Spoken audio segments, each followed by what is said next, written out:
آئے گی. اعلیٰ حضرت فرمایا کرتے تھے نیک وہ ہوتا ہے جس کی تنہائی صاف ستھری ہوتی ہے، اس لیے ماحول بگڑ جاتا ہے.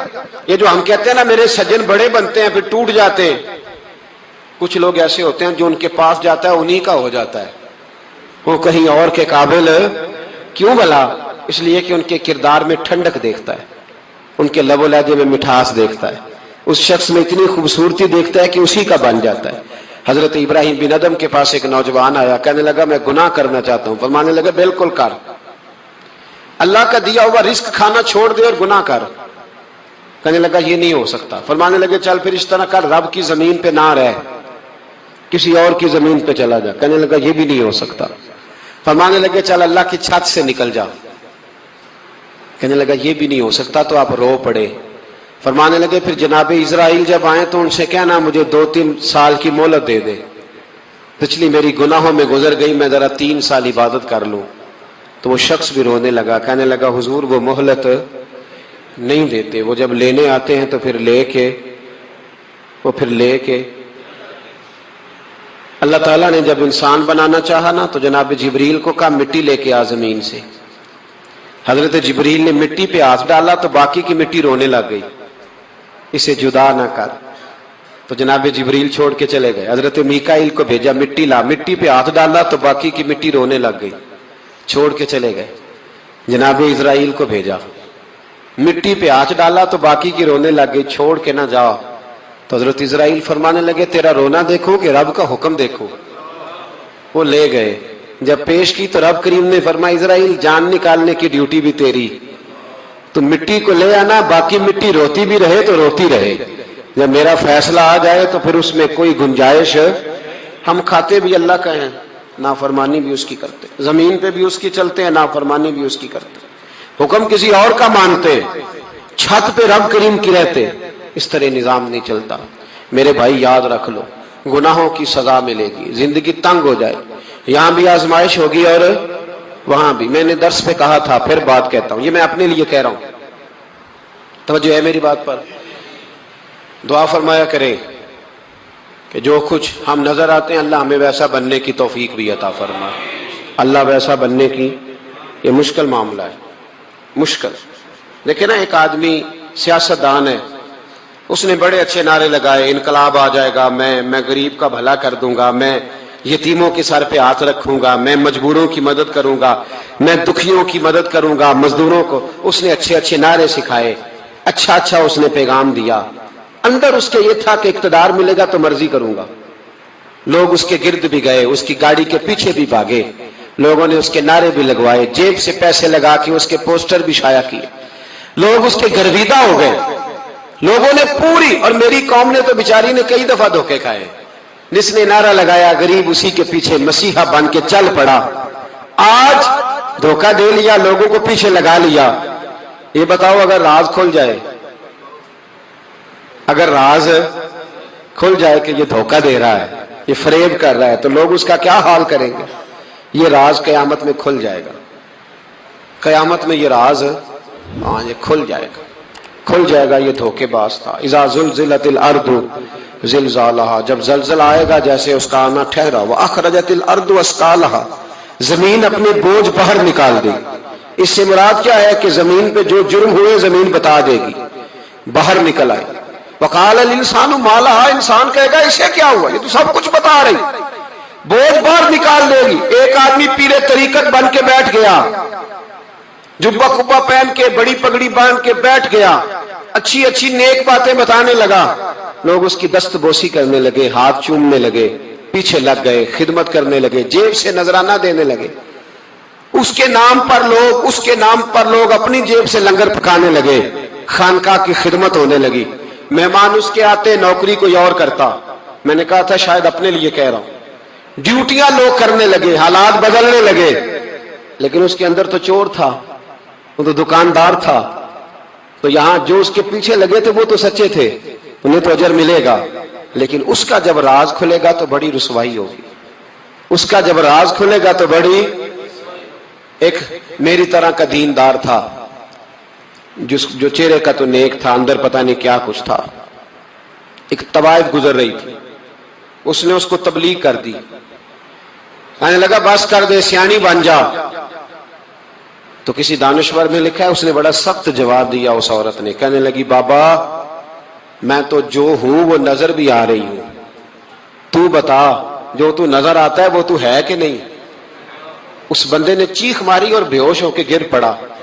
تو لوگوں نے کہا بابا آج کسی صوفی کا کلام سنا ہے جو بے ہوش ہو گیا؟ تو اس نے کہا نہیں، آج طوائف کی بات سنی ہے، طوائف کی۔ اور وہ عجیب بات کر گئی ہے، وہ کہہ گئی ہے میں تو جو ہوں میں نظر آ رہی ہوں، تو بھی تو بتانا، تو بتانا کہ تو دستار امامت پہنتا ہے۔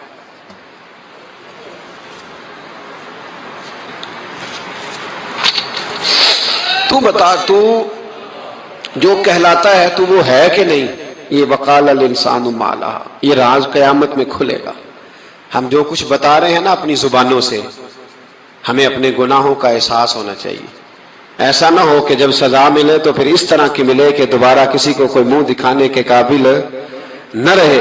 میرے بھائی یاد رکھیں اور سمجھیں، گناہ انسان کی زندگی کو تنگ کرتے ہیں۔ میرے نبی پاک علیہ السلام نے فرمایا جب تو جھوٹ بولتا ہے تو تیرے فرشتے کرامن کاتبین سائیڈ پہ ہو کے کھڑے ہو جاتے ہیں، جب تو زنا کرتا ہے تو تیرے اندر سے ایمان نکل جاتا ہے۔ اور نبی پاک علیہ السلام نے فرمایا جب میری قوم میں ناانصافی عام ہو جائے گی تو قتل بھی عام ہو جائے گا۔ اور سن لو لکھ لینا یہ حدیث دل کی تختی پر، نبی پاک علیہ السلام نے فرمایا جب میری قوم میں بے حیائی اور بدکاری عام ہو جائے گی تو دو سزائیں اللہ دے گا۔ ایک تو جوان موتیں آئیں گی، جوان بچے کچھ بھی نہیں دیکھا چلے گئے، اور دوسری سزا اللہ یہ دے گا کہ ایسی بیماریاں آئیں گی جن کا علاج نہیں ملے گا، ایسے امراض پھوٹ پڑیں گے۔ اگرچہ میں آپ کو ایسی تقریر بھی سنا سکتا تھا جس پہ آپ بہت زیادہ محظوظ ہوتے، پر میں نے اس جمعے میں ایسا موضوع چنا ہے جس کا ہمیں خاص ضرورت ہے۔ بھائی دیکھیں تو صحیح، کہیں ایسا تو نہیں کہ ہم ان عیبوں میں مبتلا ہیں۔ میرے نبی کریم علیہ السلام نے فرمایا جب تم نیکی کا حکم دینا اور برائی سے منع کرنا چھوڑ دو گے پھر اللہ تم پر ظالم حکمران مسلط کرے گا۔ اور اگلے لفظ اس سے بھی زیادہ سخت ہیں، محبوب فرمانے لگے پھر تمہاری نیک لوگ دعائیں بھی کریں گے تو اللہ وقتی طور پر ان کی دعاؤں کو بھی قبول نہیں فرمائے گا، اس لیے کہ تم لوگوں نے نیکی کا حکم دینا اور بھلائی سے روکنا چھوڑ دیا۔ عزیزو یاد رکھو جب گناہ عام ہوتے تو پھر حالات بدلتے اور لوگوں کو سزا ملتی ہے ان کے گناہوں کی، بلکہ یہاں تک لکھا ہے کہ نیت خراب ہو تو سزا شروع ہو جاتی۔ کیا خراب ہو؟ بولیے گا۔ نیت بھی خراب ہو تو سزا۔ حضرت رومی کہتے ہیں کہ ایک بادشاہ کو پتہ چل گیا کہ ایک آدمی نے بڑا اچھا باغ لگایا ہے، خوبصورت باغ ہے، مالٹے کا کنوں کا باغ، بڑا پیارا۔ بادشاہ نے کہا ذرا جا کے دیکھتا ہوں۔ بادشاہ سلامت باغ دیکھنے آئے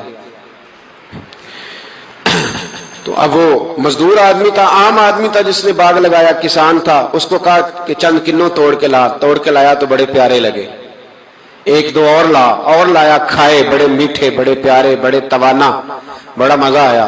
تو بادشاہ کے دل میں خیال آیا کہ اس پہ قبضہ نہ کر لوں باغ پہ۔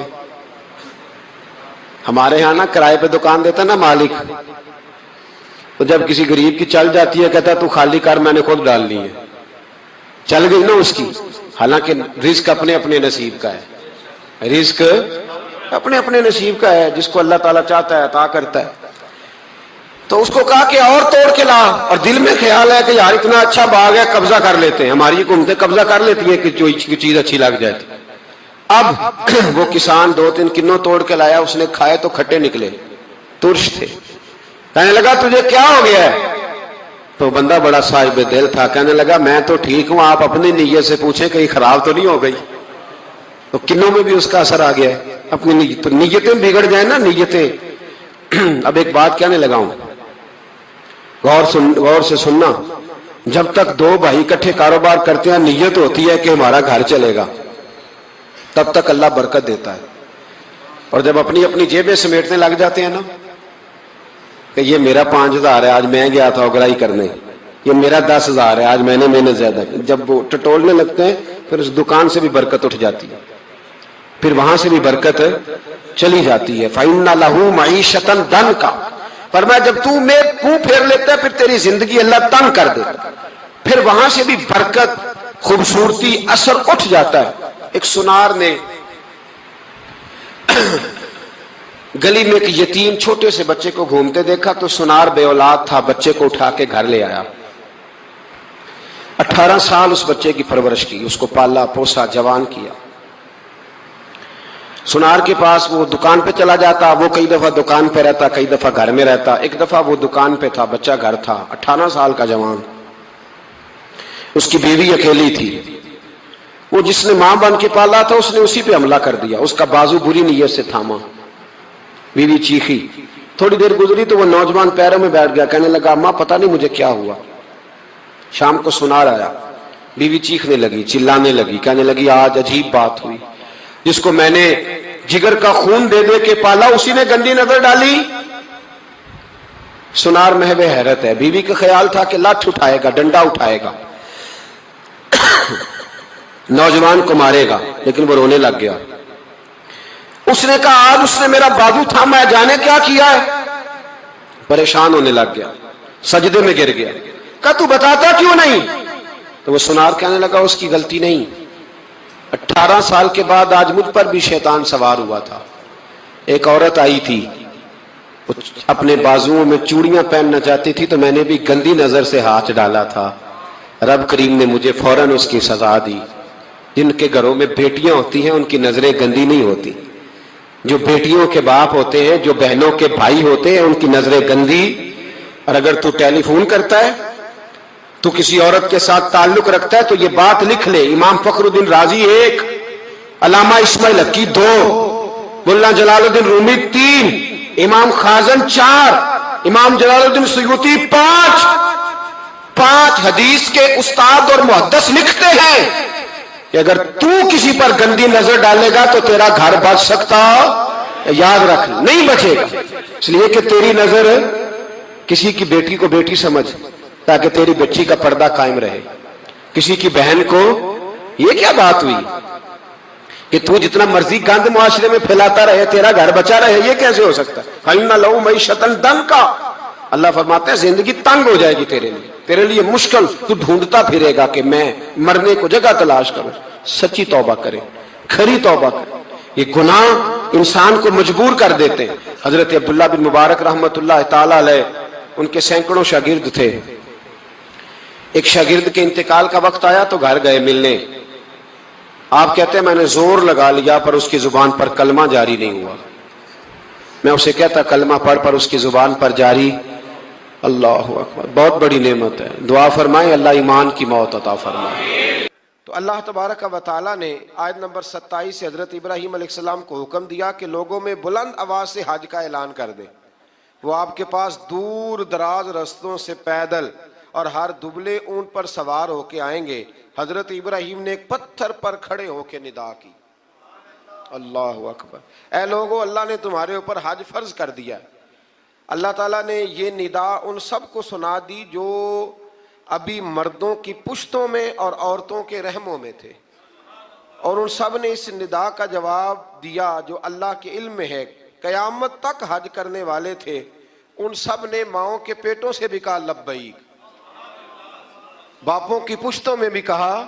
اور بعض نے لکھا ہے جتنی دفعہ کسی نے لبیک کہا اتنا ہی حج کرنے جائے گا. پتہ نہیں اب ہم نے کتنی دفعہ کہا ہے. دعا فرمائے اللہ زیادہ ہی توفیق عطا فرمائے, زیادہ اللہ موقع. آپ اخلاص کے ساتھ آواز دیں. میں کہا کرتا ہوں ہمارے ذمہ اذان پڑھنا ہے, گن پوائنٹ پہ لوگوں کو نمازی بنانا ہماری ذمہ داری.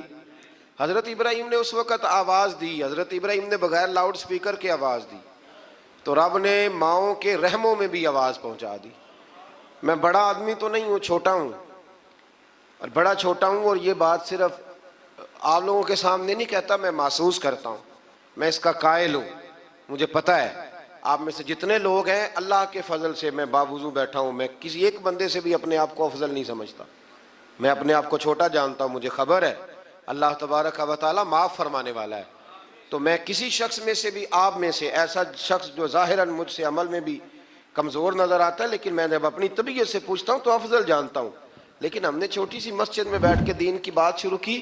کبھی کبھی نا دنیا کے آخری کونے سے بھی لوگ ہمیں فون کر لیتے ہیں, یعنی ایسے ایسے ملک کا نام لیتے ہیں کہ جو میں نے کبھی سنا بھی نہیں ہوتا, ایسے ایسے ملک کا نام لیتے ہیں.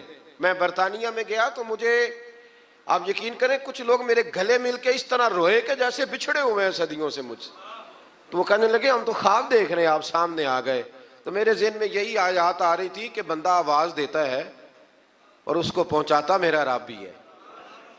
بندہ کمزور ہے, وہ آواز دیتا ہے تو پہنچانا اللہ تبارک و تعالیٰ کے ذمہ کرم پہ ہے. اللہ تبارک و تعالیٰ اخلاص کی توفیق دے اور ریاکاری سے محفوظ فرمائے. آیت نمبر 28 میں مقررہ ایام یعنی یوم نحر اور بعد کے دنوں میں قربانی کرنے کا حکم دیا گیا ہے. ایام نحر عید کا پہلا, دوسرا اور تیسرا دن. آیت نمبر 29 میں ایسی نظروں کو پورا کرنے کو حکم دیا گیا ہے جو معصیت پر مبنی نہ ہو, اور اللہ کے گھر کے طواف کا بھی حکم ہے. آیت نمبر 31 میں اللہ تعالیٰ کے ساتھ شریک قرار دینے والوں کی مثال کو اس طرح بیان کیا گیا ہے کہ ایسا شخص گویا آسمان سے گرا, پھر اسے مردار خور پرندے نے جکڑ لیا یا آندھی نے اس کو کسی دوسری جگہ پھینک دیا. آیت نمبر 32 میں فرمایا کہ جس نے اللہ کی نشانیوں کی تعظیم کی تو بے شک یہ دلوں کا تقویٰ ہے. آیت نمبر 34 سے فرمایا کہ ہم نے ہر امت کے لیے قربانی کا طریقہ مقرر کیا تاکہ وہ اللہ کے دیے ہوئے بے زبان چوپایوں پر ذبح کے وقت اللہ کا نام لیں. پس تمہاری عبادت کا مستحق ایک اللہ ہی ہے, اور قربانی کے اونٹوں کو ہم نے تمہارے لیے اللہ کی نشانیوں میں سے بنا دیا, ان میں تمہارے لیے بھلائی ہے. پس تم ان کو قطار میں کھڑا کر کے ان کے نہر کرنے کے وقت اللہ کا نام لو, پھر ان سے خود بھی کھاؤ اور محتاج اور مانگنے والوں کو بھی کھلاؤ. آیت نمبر 37 میں عبادات میں اخلاص کی تعلیم دیتے ہوئے فرمایا کہ قربانی کا مقصد گوشت پوشت کا حصول نہیں, بلکہ قربانی کا مقصد تو اللہ کی رضا ہے. آیت نمبر 39 میں مظلوم مہاجر مسلمانوں سے نصرت کا وعدہ کر کے اپنے دفاع میں لڑنے کی اجازت کا بیان ہے. آیت نمبر 39 تا 41 میں بتایا کہ یہ سنت الہیہ ہے کہ وہ مجاہدین کے ذریعے ظالموں کا کلا کما فرماتا ہے.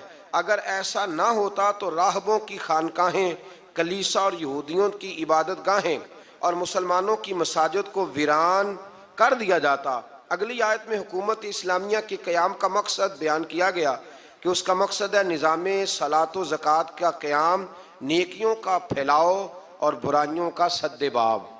یہ اسلامی حکومت کے قیام کا کیا کرنا ہے؟ اسلامی حکومت نے نظام نماز مقرر کرنا ہے, نظام زکوٰۃ مقرر کرنا ہے, نیکیوں کو پھیلانا اور برائیوں کا. تو ہمارے تو وزیر کہتے ہیں کہ مولویوں نے نہیں چلانا ملک, چلانا کس نے ہے؟ یہ اللہ ہی بہتر جانتا ہے. آیت نمبر 46 میں فرمایا کہ پچھلی امتوں کے آثار کو دیکھ کر عبرت حاصل کرنی چاہیے, لیکن اس کے لیے سوچنے سمجھنے اور مشاہدے کی صلاحیتوں کا نیک ہونا ضروری ہے, ورنہ وہ لوگ کہیں گے ان کے برے کام تھے ہمارے تو اچھے ہیں, پھر انسان عبرت بھی حاصل کر سکتا. آیت نمبر 48 میں کفار کے عذاب کے معاملے میں جلدی کرنے, مہلت ملنے سے غلط فہمی کا شکار ہونے پر فرمایا کہ عذاب تو آ کر ہی رہے گا, اللہ اپنے وعدوں کے خلاف نہیں کرتا. آیت نمبر 49 میں رسول اللہ صلی اللہ علیہ وسلم کو تمام روئے زمین کے انسانوں کے لیے نذیر بنا کر بھیجنے کا بیان فرمایا. آیت نمبر 52 سے فرمایا کہ آپ سے پہلے انبیاء جب اپنی امتوں کے سامنے اللہ کی آیات پڑھتے تو شیطان امت کے افراد کے دلوں میں شبہات ڈال کر عمل سے روکتے, اور یہ وسوسہ اندوزی بیمار اور سخت دل والے لوگوں کے لیے آزمائش اور اہل علم کے ایمان میں مضبوطی کا سبب بنتی. فرمایا جب شیطان وسوسہ دیتا ہے نا تو الجھتے وہ لوگ ہیں, پریشانی ان لوگوں کو ہوتی ہے جن کے دلوں میں پہلے سے شبہات ہوتے ہیں, اور جن کے دلوں میں شبہات نہیں نہ ہوتے, شیطان جب وسوسہ دیتا ہے تو ان کا یقین اور مضبوط ہو جاتا ہے. یہ سمجھنے کی بات ہے. ہم گنجائش دیتے ہیں تو شیطان اندر داخل ہوتا ہے, دروازے کی کنڈی لگا کے رکھیں گے تو چور اندر, ہاں وہ نہیں اندر آئے گا. آیت نمبر 61 سے نظام گردش لیل و نہار, بارش کے نزول اور اس کے نتیجے میں سبزے کے اگنے کو اللہ نے اپنی قدرت کی نشانیاں قرار دیا. آیت نمبر 67 میں ہر قوم کے لیے وقتی شریعت مقرر کرنے اور اس پر ایک وقت تک عمل ہونے اور اسلام کے دائمی اور ابدی تعلیمات آنے کے بغیر کسی جھگڑے کے اس کی پیروی کرنے اور اس کی طرف دعوت دینے کا بیان ہے۔ آیت نمبر 73 میں اللہ تعالیٰ نے مشرکوں کے بتوں کی بے بسی کو بیان فرمایا ہے کہ وہ سب مل کر بھی ایک مکھی کا پر بھی ایک مکھی بھی پیدا نہیں کر سکتے، اور اگر مکھی ان سے کوئی چیز چھین لے تو اسے واپس بھی، سبحان اللہ، یعنی مکھی کو چیز چھین لے، میں اور آپ واپس لے سکتے ہیں؟ اللہ کرے ہمیں سمجھ آئے۔ اللہ فرماتا ہے دیکھو ہے تو مکھی۔ امام مالک رحمت اللہ تعالیٰ علیہ بیٹھے تھے تو ہارون رشید سے مکھی نہیں سنبھالی جا رہی تھی، بار بار مارتا، کئی دفعہ ایک مکھی نہیں پکڑی جاتی، پتہ نہیں کدھر سے نکل جاتی ہے، اس نے بڑا ہی ستایا، کچھ کرنے نہیں دیتی تھی۔ تو ہارون رشید جذبات میں امام مالک سے کہنے لگا حضور یہ اللہ نے مکھی کیوں پیدا کر دی؟ معاذ اللہ، اس کی کیا ضرورت تھی؟ تو امام صاحب فرمانے لگے فوراً، ڈرتے نہیں تھے نا بادشاہوں سے وہ لوگ، فوراً فرمانے لگے یہ اللہ نے تیرے جیسے بادشاہوں کا غرور توڑنے کے لیے پیدا کی ہے، کہ اللہ فرماتا ہے تم سے تو مکھی نہیں سنبھالی جاتی اور تم حکومتیں چلانے کی بات کرتے ہو۔ بت اور ان کے پجاری دونوں کمزور ہیں۔ آیت نمبر 75 میں فرمایا کہ منصب رسالت کوئی فرمائشی منصب نہیں،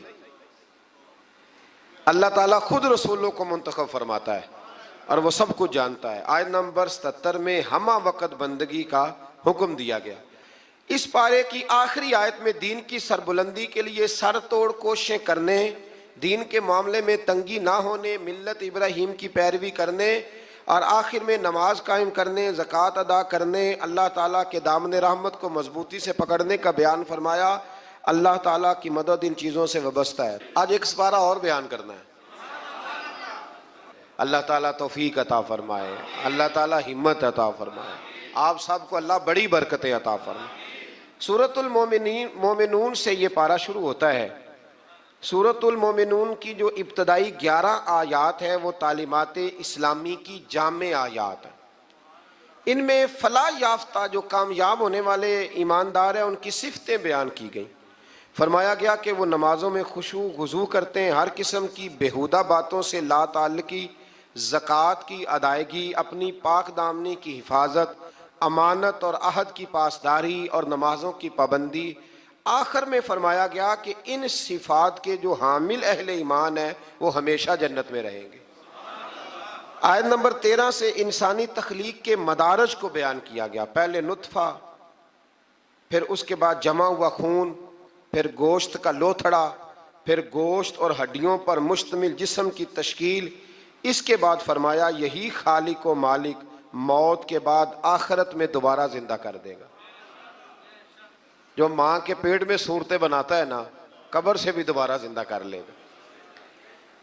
پھر آیت نمبر 27 سے ایک بار پھر حضرت نوح علیہ السلام کی کشتی بنانے کا ذکر ہے۔ آیت نمبر 33 سے بیان ہوا کہ ہود کی قوم کے کفار، منکرین آخرت اور خوشحال لوگوں نے نبی پر طنز کرتے ہوئے کہا کہ یہ تو ہم جیسے بشر ہیں۔ اللہ تعالیٰ نے پھر ان کی ہلاکت کا بیان فرمایا، اور پھر اللہ تعالیٰ نے حضرت موسیٰ اور ہارون کی بعثت کا بھی ذکر کیا، اور قوم موسیٰ کی سرکشی جو پچھلے پاروں میں گزر گئی اس کا بھی یہاں اللہ نے دوبارہ ذکر فرمایا۔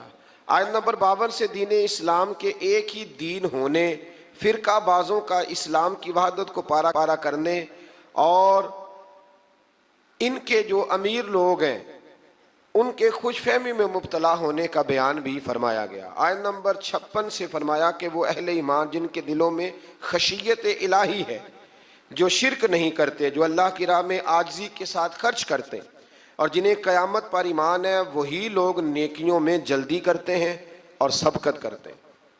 آیت نمبر 64 میں کفار کی پکڑ اور اس پر ان کے چلانے کا بیان ہے۔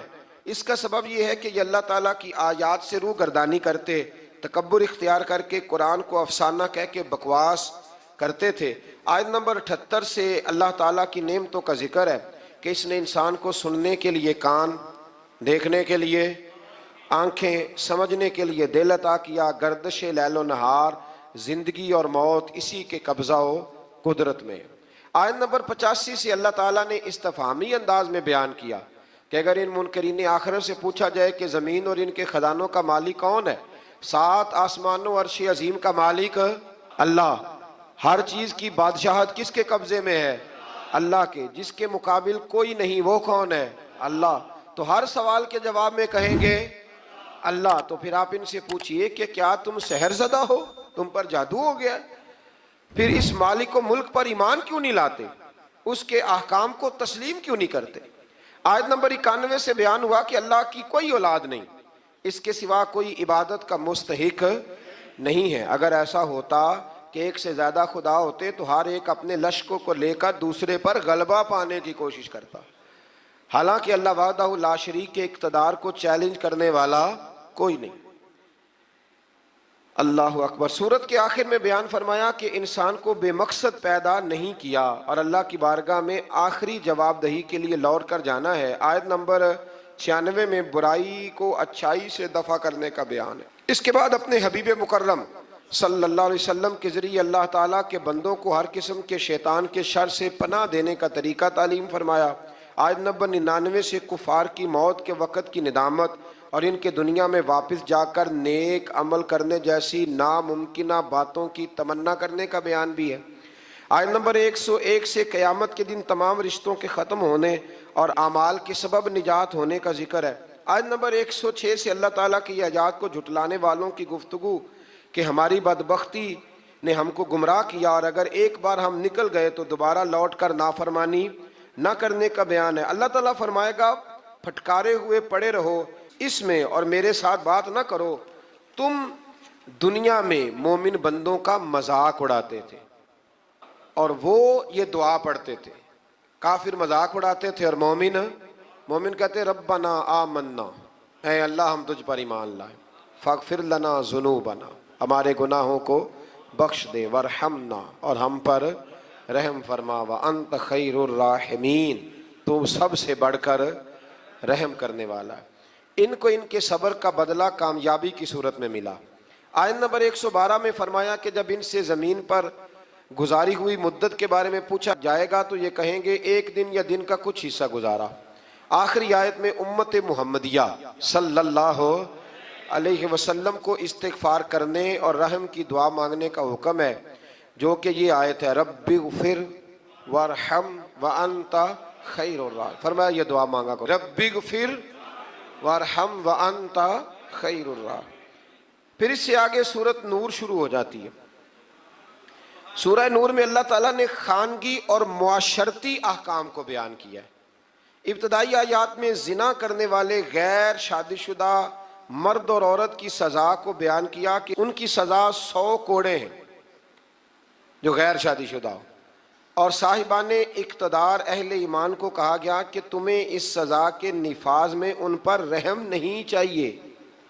حکمرانوں کو حکم ہے جب کوڑے مارنے ہیں زانی کو تو پھر رحم, ہاں یہ بھی دین ہے, دین نافذ کرنا پڑتا ہے. اور ہمارے یہاں نا بڑی اب ویڈیو آتی ہیں کہ وہ جی بچے رو پڑے جی بکری ذبح ہونے لگی نا جب, تو میں نے کہا یہ قوم جہاد کرے گی بکریوں کے ذبح ہونے پہ رو رہی ہے, اور وہ ویڈیو بنا رہا ہے ابا دیکھو میرے بچے کا بکرے سے کتنا پیار ہے. خدا کے بندے خیال کریں, جذبہ جہاد ہے, شوق ہے, جب دین نافذ کرنا ہے تو فرمایا پھر تم نے رحم والے جذبات نہیں رکھنے, اس کو یاد کر رکھیں. اور تمہاری ایک جماعت اس سزا کے نفاذ کے وقت موجود ہو. یہ تو ہے نا غیر شادی, اور شادی شدہ کی سزا کیا ہے, اس کو یعنی اتنے روڑے مارے جائیں گے کہ وہ ماری جائے کہ ابھی بھی یہ باز نہیں آیا. اللہ تعالیٰ سمجھنے کی توفیق دے. آیت نمبر 4 سے بیان کیا گیا کہ جو لوگ پاک دامن عورتوں پر زنا کی تہمت لگائیں پھر اس کے ثبوت میں 4 گواہ پیش نہ کر سکیں. سنو اللہ کا قرآن, ایسے ہی بیٹھ کے کہہ دیتے ہیں فلاں بی بی ایسی ہے تو فلاں بی بی ایسی ہے. شرم نہیں آتی بہو بیٹیوں کے بارے میں معاذ اللہ لوگ باتیں کرتے ہیں. غور کریں قرآن کیا کہتا ہے. فرمایا جو لوگ پاک دامن عورتوں پر زنا کی تہمت لگائیں پھر اس کے ثبوت میں 4 گواہ پیش نہ کر سکیں تو تم ان کو 80 کوڑے مارو, ان کو 80 کوڑے مارو اور ان کی شہادت کو بھی قبول نہ کرو. اور یہی لوگ فاسق ہیں, اعلانیہ نافرمان ہے اللہ, سوائے ان لوگوں کے جو اس کے بعد اللہ تعالیٰ سے توبہ کریں اور اپنی اصلاح بھی کر لیں. یہ قرآن نے کہا توبہ بھی کریں, اور یہاں تو بھائی کوئی پتہ ہی نہیں چلتا, جس کے بارے میں مرضی لوگ معاذ اللہ بری بات کہنی شروع کر دیتے. آیت نمبر 6 میں یہ ضابطہ بیان فرمایا گیا کہ اگر کوئی شخص اپنی بیوی کو زنا کی تہمت لگائے اور اس کے ثبوت میں 4 گواہ پیش نہ کر سکے اور اس کی بیوی اس تہمت کا انکار کرے تو فریقین ایک دوسرے پر لیان کریں. شوہر 4 مرتبہ اللہ کی قسم کھا کے یہ کہے کہ بے شک وہ ضرور سچوں میں سے، اور 5ویں بار یہ کہے کہ اگر وہ جھوٹوں میں سے ہو تو اس پر اللہ کی لعنت. یہ اس کو کرنا پڑے گا. ایسے نہیں کسی پر معاذ اللہ لوگوں نے طلاق دینی ہوتی ہے تو الزام لگا کے نکال دیتے ہیں. ڈر نہیں آتا اللہ تعالیٰ سے. اور عورت سے حد زنا اس طرح دور ہو سکتی ہے کہ وہ 4 مرتبہ اللہ کی قسم کھا کے کہے کہ اس کا خامن یقیناً جھوٹوں میں سے ہے، اور 5ویں بار کہے کہ اس کا خامن سچوں میں سے ہو تو اس عورت پر اللہ کا غضب نازل ہو. آیت نمبر 11 اور 16 میں ایسا مضمون ہے کہ جو بیان کرتے وقت کلیجہ منہ کو آتا ہے. گھبرایا نہ کریں جب لوگ آپ کے بارے میں میرے بارے میں کوئی بات کریں. کوئی بھی مسلمان جب اس کے خلاف کوئی بات کرے تو گھبرائے نہ. سورہ نور 18واں پارہ آیت نمبر 11 سے 16 میں حضرت عائشہ صدیقہ پر جب منافقین نے الزام لگایا، اللہ اکبر، منافقین نے الزام لگایا، اس کا ذکر ہے. یارو حضرت عائشہ پر، مومنوں کی ماں پر منافقین نے الزام لگا دیا، اور میرے رسول کریم علیہ السلام کی آنکھیں آنسوؤں سے تار ہو گئیں. ابو بکر صدیق نے گھر سے نکلنا چھوڑ دیا. حضرت عائشہ اتنی بیمار ہوئی کہ بستر سے اٹھ نہیں سکتی. او لوگو، اتنی فنکاری کہ رسول اللہ کے گھر تک دنیا پہنچ گئی. مولا علی شیر خدا آئے، عرض کرنے لگے سونیا فکر نہ کریں، جو رب آپ کے وجود پر مکھی نہیں بیٹھنے دیتا وہ ناپاک عورت آپ کے بستر پہ آنے دیتا ہے. یہ کیا بات ہوئی؟ صحابہ کرام تڑپ اٹھے. یارو یہ رنگ بھی ہے. میں کہتا ہوں یہ مضمون بیان نہیں ہو سکتا. میں نے کہا تھا مخلوق تو فنکار ہے اس درجہ کے پل بھر میں، سنگے در کعبہ سے بھی اصنام تراشے. تم کون ہو کیا چیز ہے داغے کبابی؟ لوگوں نے تو مریم پہ بھی الزام تراش. لوگ باز آتے ہیں. پھر حضرت عمر فاروق اٹھے اور کہا ھذا بہتان عظیم، یہ چھوٹا الزام نہیں، یہ بڑا الزام ہے. تو اللہ نے پھر اسی طرح سورہ نور کی آیت نمبر 11 سے 16 میں حضرت عائشہ صدیقہ پر، اللہ مومنوں کی ماں کو ہم سے راضی فرمائے.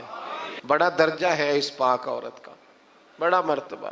ساری جوانی رسول اللہ کے دین کے نام کر دی، بڑی خدمت کری، بڑی نوکری کری، بڑا کام کیا. حضرت مجدد الفسانی رحمت اللہ علیہ فرماتے ہیں جب میں حضور کے لیے سال ثواب کرتا نا، وہ چیز پکاتا ختم شریف، تو میں حضور کے اہل بیت کو صحابہ کئیوں کے نام لیتا، کئیوں کے نہ لیتا، سب کے لیے بھی نہیں جاتے. کہتے ہیں میں کئیوں کے نام لیتا لیکن کوئی معاذ اللہ بغض دعوت نہیں. ویسے میرے منہ سے نا حضرت عائشہ کا نام کبھی نکلا ہی نہیں، نہ میں نے لیا. تو کہتے ایک دن مجھے رسول کریم کی زیارت ہوئی تو حضور نے فرمایا تو میری عائشہ کا نام ہی نہیں لیتا، تجھے پتہ نہیں میں روٹی عائشہ کے گھر کھاتا ہوں اور تمہارے سالے ثواب ہی نہیں کرتا. وہ میرے لیے کھانے پکاتی ہے، میں اس کے گھر کھانا کھاتا ہوں. اور یہ وہ میرے محبوب کی پیاری زوجہ ہے کہ حضور نے فرمایا عائشہ میرے نکاح میں آنے سے پہلے حضرت جبریل نے مجھے تیرا نقشہ دکھایا تھا، گویا تیری فوٹو دکھائی تھی، اور فرمایا عائشہ جب تو مجھ سے راضی ہوتی ہے تب بھی مجھے پتہ چل جاتا، اور جب تو ناراض ہوتی ہے تو تب بھی پتہ چل جاتا. حضرت عائشہ کہنے لگی حضور میرے ماں باپ قربان ہو، آج بتائیں تو صحیح آپ کو کیسے پتہ چلتا ہے؟ تو حضور فرمانے لگے جب تو مجھ سے راضی ہوتی ہے نا تو کہتی ہے مجھے رب محمد کی قسم، اور جب تو ناراض ہوتی ہے تو کہتی ہے مجھے رب ابراہیم کی قسم. فرمایا رب ابراہیم کا بھی ہے لیکن جب تو میرے نام سے رب کریم کو پکارتی ہے تو لگتا ہے آج تو بڑی راضی ہے.